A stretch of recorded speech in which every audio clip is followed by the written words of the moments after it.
Uranium হস্তান্তর করতে রাজি ইরান, এমনটা দাবির পর মার্কিন প্রেসিডেন্ট ডোনাল্ড ট্রাম্প এক্সকাভেটর দিয়ে খনন করা সেই ইউরেনিয়াম তুলে নেবে যুক্তরাষ্ট্র। কিন্তু ট্রাম্পের এসব দাবি নাকচ করে দিয়েছে ইরান। দেশটির পররাষ্ট্র মন্ত্রণালয় বলছে, ইউরেনিয়াম ইরানের মাটির মতোই পবিত্র, কোনো অবস্থাতেই তা হস্তান্তর করা হবে না। একই সঙ্গে ট্রাম্পের এসব দাবি মিথ্যা বলে মন্তব্য করেছেন ইরানের স্পিকার। অন্যদিকে হরমুজ খুললেও IRGC বলছে, প্রণালী অতিক্রম করতে হলে সব জাহাজকেই ইরানের অনুমতি নেওয়া বাধ্যতামূলক।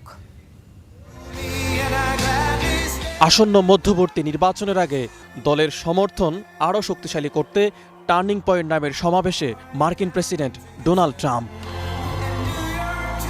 দাবি করেন, খনন যন্ত্র এক্সকাভেটর দিয়ে ইরান থেকে ইউরেনিয়াম তুলে নেবে যুক্তরাষ্ট্র। শুধু তাই নয়, তাচ্ছিল্যের সঙ্গে তেহরানের মজুত করা ইউরেনিয়ামকে পারমাণবিক ধুলা বলেও উল্লেখ করেন তিনি।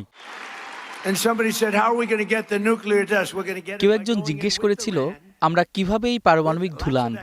ইরানের সঙ্গে সমন্বয় করে বড় বড় স্ক্যাভেটর নিয়ে মাটির নিচে প্রবেশ করব, কারণ প্রয়োজন হলে সম্পূর্ণ ধ্বংস করা পর্যন্ত হতে পারে।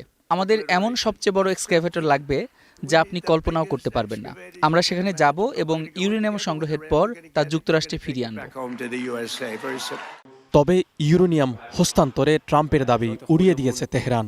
কোনো পরিস্থিতিতেই ইউরেনিয়াম ও হরমুজ নিয়ে আপোষ না করার বার্তা দেশটির। সমৃদ্ধ ইউরেনিয়াম আমাদের কাছে ইরানের মাটির মতোই পবিত্র, কোনো পরিস্থিতিতেই এটি কোথাও হস্তান্তর করা হবে না। হরমুজ প্রণালী নিয়ে যুক্তরাষ্ট্রের কর্মকর্তাদের বক্তব্য পরস্পর বিরোধী, এতে তাদের হতাশা ও অসহায়ত্ব প্রকাশ পাচ্ছে। হরমুজ নিয়ে ট্রাম্পের সব দাবি মিথ্যা বললেন ইরানের স্পিকার বাকের গালিবাফ। যুক্তরাষ্ট্রের অবরোধ চললে হরমুজ প্রণালী আবারও বন্ধেরও হুঁশিয়ারি দেন আলোচিত এই নেতা। মার্কিন প্রেসিডেন্ট 1 ঘণ্টার মধ্যে 7টি দাবি করেছেন, যা সবকয়টি মিথ্যা। এসব মিথ্যা দিয়ে তারা যুদ্ধে জয়ী হননি। অবরোধ অব্যাহত থাকলে হরমুজ প্রণালী কখনোই খোলা থাকবে না। প্রণালীটির বিষয়ে সিদ্ধান্ত বাস্তব পরিস্থিতি নির্ধারণ করবে।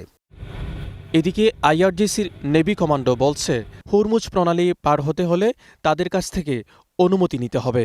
ইরানের অভিজাত বাহিনীটির ঘোষণা, শুধুমাত্র বেসামরিক জাহাজই ইরানের অনুমতি সাপেক্ষে চলাচলের সুযোগ পাবে। মাজিদ শাহরিয়ার, স্টার নিউজ।